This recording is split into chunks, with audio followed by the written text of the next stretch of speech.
स्वागत है दोस्तों, मैं हूं प्रभात और इस वीडियो में मैं आपको बताने जा रहा हूं मार्शल आर्ट के जेड स्टांस के बारे में। तो दोस्तों, जो जेड स्टांस होता है उसका जो काम है वो केवल इतना होता है कि वो हमारी प्रैक्टिस के लिए काम आता है। वो किसी भी तरीके का फाइट का मूव नहीं होता, ठीक है ना, और वो केवल हमारी प्रैक्टिस के लिए काम आता है। तो ये आपको याद रखना है कि ये केवल प्रैक्टिस के लिए होता है और वो फाइट में स्टांस वो वाला काम नहीं आता है। तो जेड स्टांस जो होता है उसमें हमारी जो पोजीशन होती है वो होती है, हमारा एक पैर आगे की ओर होता है, घुटना मुड़ा हुआ होता है, और जो दूसरा पैर होता है वो थोड़ा पीछे की ओर होता है, और वो पैर लगभग सीधा होता है लेकिन हल्का सा वो बेंड होता है। ठीक है दोस्तों, तो ये आपको याद रखना है। तो चलिए मैं आपको बताता हूँ कि जेड स्टांस आपको किस तरीके से बनाना है। तो दोस्तों, इसमें जो पोजीशन होती है वो सेम ऐसी होती है जैसे कि जो हमारा अक्षर जेड होता है, इंग्लिश का अक्षर जो जेड होता है, उसके दोनों सिरों पे, शुरुआती सिरे पे और एंड के सिरे पे अगर हम अपने पैरों को रख के खड़े हों तो सेम यही कंडीशन आती है, ठीक है, जो कि हमारी जेड स्टांस में होती है। तो उसे आप देखिए कि वो आपको किस तरीके से बनाना है। तो दोस्तों, यहाँ से जब आप सीधे इस पोजीशन में खड़े होंगे तो यहाँ से अपने पैरों के बीच में कम से कम 1 से सवा फीट का गैप रखिए, यानी कि आपको नॉर्मली खड़े होना है।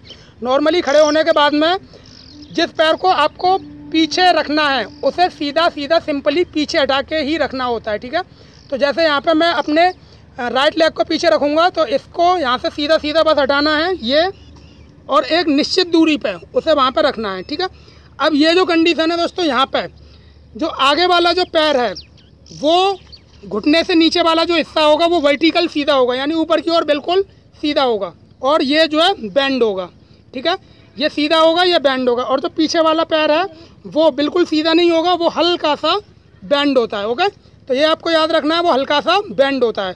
और सेम ये कंडीशन होती है, और यहाँ से आपकी जो पंचेस की पोजीशन होती है वो ये होती है। ठीक है, ये स्टांस होता है, बिल्कुल सीधा आप फिर से देखिए इसे, यहाँ से ये है, आप नॉर्मल खड़े हुए हैं, जब आपको जेड स्टांस बनाना है तो यहाँ से ये पीछे ले जाइए और ये बस हो गया, ठीक है। और सेम इसी को मैं जो है आपको साइड से दिखा दूँ। तो दोस्तों ये कंडीशन है, यहाँ से बिल्कुल सीधा सीधा खड़ा हुआ हूँ मैं, और जब जेड स्टांस बनाना है तो यहाँ से अपने राइट लेग को सीधा सीधा हटा के ये पीछे, और ये हो गया, ठीक है। अब यहाँ पे आप देखिए, ये जो मेरा पीछे वाला पैर है ये बिल्कुल सीधा नहीं है, ठीक है, ये बिल्कुल सीधा यहाँ पे है, लेकिन ये इतना करीब टेढ़ा रहता है, इतना ये बेंड रहता है। और सेम आगे वाला जो है ये वर्टिकल, यहाँ से ये सीधा होता है, ये घुटना मुड़ा हुआ होता है, और ये भी इतना टेढ़ा होता है, ठीक है। जो हमारे पैर के पंजे होते हैं वो लगभग सीधे होते हैं।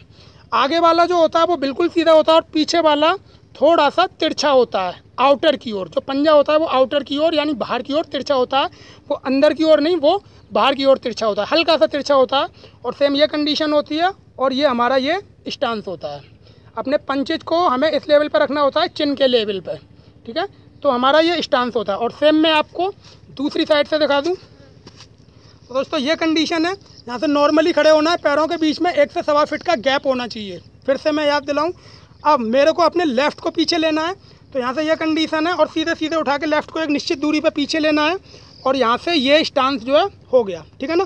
सेम वही कंडीशन है, ये मेरा वर्टिकल है, बिल्कुल सीधा है, घुटना मुड़ा हुआ है, और यहाँ से ये जो पैर है ये इतना टेढ़ा है, ठीक है, ये बिल्कुल सीधा नहीं है, ये इतना जो है टेढ़ा होता है। और ये स्टांस ये इधर की ओर, ठीक है, इस टाइप से। तो दोस्तों ये जो जेड स्टांस होता है वो आपको इस तरीके से बनाना होता है। आगे की आपकी जो भी पंचिंग होती है, स्टेप पंचिंग जो मार्शल आर्ट में होती है, और जो हमें प्रैक्टिस करनी होती है वो जेड स्टांस में होती है। और ये जो है ये केवल प्रैक्टिस के लिए मूव है। और जब आप हॉर्स स्टांस या फिर जेड स्टांस, इन स्टांस में प्रैक्टिस करते हैं तो आपकी इनर कोर की क्षमता बढ़ती है, और पंचों की स्टेबिलिटी बढ़ती है, यानी कि स्थिरता जो है बढ़ती है। आप जहाँ पे हिट करेंगे पंच एग्जैक्टली वहीं पे हिट होगा, और इधर उधर नहीं होगा जब आप इन स्टांस में जो है प्रैक्टिस करेंगे। बाद बाकी फाइट के स्टांस अलग होते हैं, वो मैं आपको आगे आने वाले वीडियोज़ में बता दूंगा। तो दोस्तों उम्मीद है कि आपकी ये स्टांस समझ में आया होगा। तो कीजिए, अच्छा कीजिए और बढ़िया कीजिए, और चैनल को सब्सक्राइब करना मत भूलिए, और साथ ही साथ बेल आइकन यानी जो घंटे वाला आइकन है उसे भी दबाना मत भूलिए। ओके दोस्तों, तो कीजिए।